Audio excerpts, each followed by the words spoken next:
종합제TV 시청자 여러분 안녕하십니까. 2022년 1월 31일 저녁 6시입니다. 어젯밤에 있었던 5시간에 걸친 호주 오픈 남자 단식 결승전은 정말 테니스 역사에 남을 만한 명승부이고 역전승이었습니다. 라파엘 나달이 10살이나 아래인 지금 막 힘이 넘쳐서 올라오는 메드베데프 선수에게 2세트를 내리지고 3세트를 내리 이겨서 역전승을 했습니다.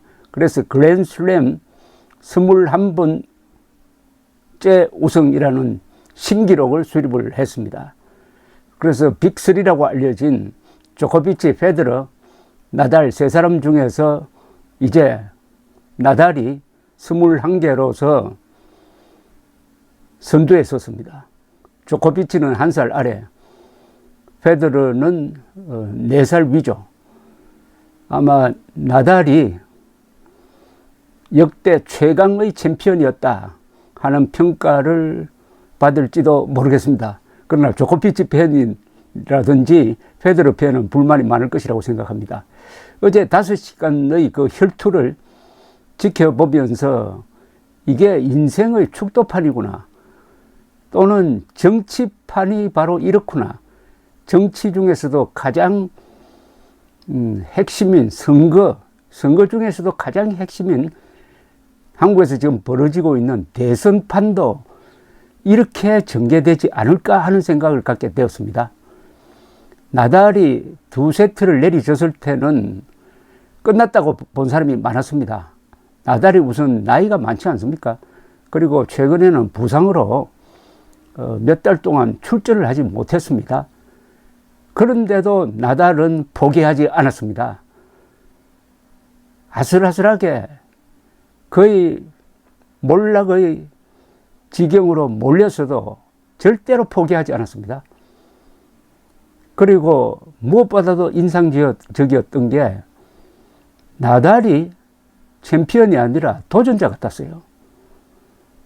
26살의 메드베데프가 챔피언 같고 36살의 대선수가 도전자인 것처럼 싸웠습니다.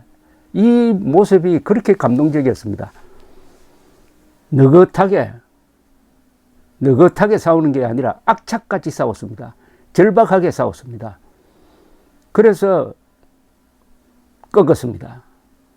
지금 한국 대선판에서 벌어지고 있는 것과 겹쳐 보였습니다. 윤석열 후보에게 다시 위기가 찾아왔습니다. 첫째 번 위기는 이준석, 김종인에 끼어가지고 11월, 12월 2달을 허송한 그 위기는 연초에 선대위를 해산하고 재구성하고 이준석을 포용함으로써 해소가 되어가지고 지지율이 상당히 회복이 되어서 대부분의 지금 조사에서는 이기는 것으로 나와 있습니다. 그러니까 다시 윤석열 후보가 옛날 모습으로 돌아가서 마치 여당 후보인 것처럼 뛰는 게 아니냐는 생각이 듭니다. 여당 후보. 그리고 코너로 몰린 이재명 후보가 여당 후보가 아니라 야당 후보처럼 보입니다. 이재명 후보가 도전자고 절박한 도전자고 윤석열 후보가 느긋한 챔피언처럼 보이면은 이번 선거 집니다. 윤석열 후보는 여당 후보가 아닙니다. 윤석열 후보는 야당 후보입니다. 그리고 도전자입니다.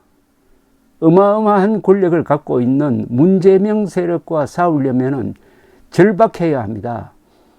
멋을 부릴 때가 아닙니다. 여유를 부릴 때가 아닙니다. 왜 이런 생각이 들었느냐? 최근 한 3, 4일 윤석열 후보의 행동은 이해를 할 수가 없습니다. 법원이 양자 토론은 안 된다고 막았습니다. 그럼 포기해야죠. 왜 막았느냐? 안철수, 심상정을 참여시켜야 된다. 그럼 그걸 존중하고 포기를 해야 되는데 굳이 연휴기간 중에 양자 토론을 하겠다고 제안을 했어요. 이재명 측이 받았습니다. 근데 그 조건 가지고 협상을 하다가 오늘 오후 7시로 예정된 양자 토론은 사실상 불발이라고 하는데 문제는 어느 쪽도 불발이라는 선언을 안 합니다. 그렇게 하면 책임을 지게 되니까 이런 비겁한 게 어디 있습니까? 그런데 첫째, 양자 토론이라는 이 꼼수를 먼저 제안한 사람이 윤석열 후보입니다. 왜 이런 꼼수를 펴니까? 그러면서 협상을 할 것 같으면은 그 협상 조건은 거의 무조건 하는 걸로 바꿔야죠. 협상 조건에서 뭐 이것 달고 저것 달고 할 필요가 있습니까? 아니, 자기가 먼저 양자 토론을 제안했으면은 그 조건을 붙일 필요도 없는 것 아닙니까? 이재명이 받았으면 그냥 하는 거죠. 다만 윤석열 후보가 주장한 어떤 주제를 정하지 말고 자유토론하자, 그 말은 맞았어요. 그렇게 요구를 했더니 이재명이 결국 그걸 받았습니다.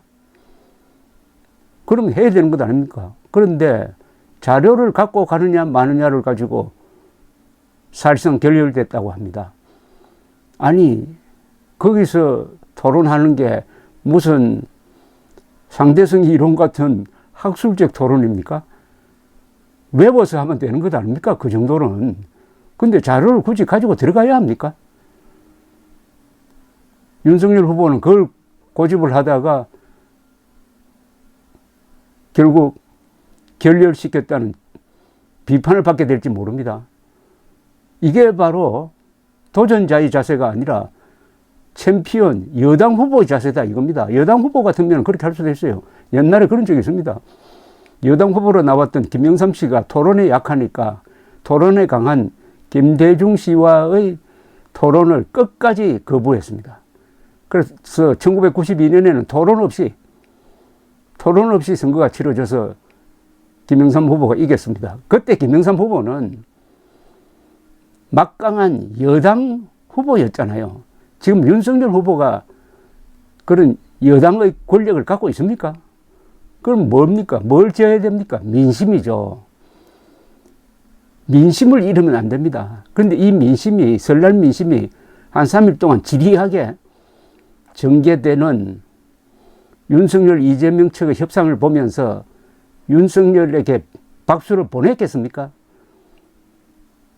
왜 챔피언처럼 행동하느냐? 왜 건방지게 여당 후보처럼 행동하느냐? 당신은 야당 후보다, 도전자다. 지금 지고 있다고 생각해야 된다. 당신이 절박하게 해야 된다. 근데 왜 당신이 그렇게 느긋하냐? 우리보다 왜 이리 느긋하냐? 이렇게 민심이 돌아가면은 또 위기가 옵니다. 이번 위기는 극복할 수 없을지도 모릅니다. 이 위기를 극복하지 못하면은 지는 겁니다.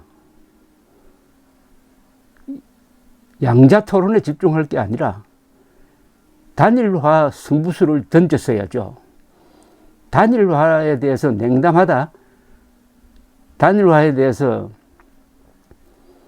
안 해도 이긴다 하는 그 태도를 보이는 것 자체가 윤석열은 여당 후보지 야당 후보가 아니다 하는 인상을 국민들에게 주고, 느긋하다가 아니라 건방지다, 이제 다 이긴 것처럼 행동한다, 관료다, 검사 출신이니까 이런 이미지가 형성되면 지는 겁니다.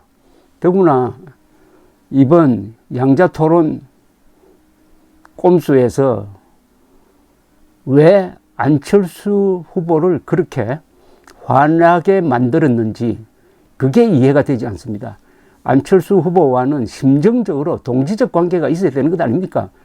정권 교체, 반문재명 세력에 있어서는 두 사람이 같은 뜻을 갖고 있는 것 아닙니까? 그렇다면 어떻게 안철수를 따돌려가지고 안철수 지지율을 떨어뜨리겠다 하는 이런 의도를 이렇게 촌스럽게 드러내버립니까? 이제 윤석열 후보 이번 놓친 시간 한 3, 4일을 빨리 극복을 해야 됩니다. 선거 막판에 3, 4일은 치명적입니다. 어제 북한이 중거리 미사일 발사해가지고 세계가 긴장하고 있는데 윤석열 후보는 오늘 있을 토론에 대비해가지고 공부하고 있었다 그럽니다. 어제 기자회견을 했어야죠. 그냥 페이스북으로 사드 추가 배치 이렇게 한마디를 던질 게 아니라 어제 같은 날이 바로 윤석열 후보가 도전자의 모습을 보이면서 야성을 보이면서 절박한 심정으로 국민들에게 죽고 사는 문제인 안보에 대해서 절절히 호소해야 할 그 시간대에 공부하고 있었다고요? 라파엘 나달이 역전승한 비결은 두 가지입니다. 끝까지 포기하지 않았습니다. 끝까지 도전자의 심리를 유지했습니다. 윤석열은 여당 후보가 아닙니다. 야당 후보입니다. 도전자입니다. 도전자는 공격하는 사람이지 수비하는 사람이 아닙니다. 가장 큰 공격은 단일화 승부수로 선거판을 바꾸는 겁니다. 감사합니다.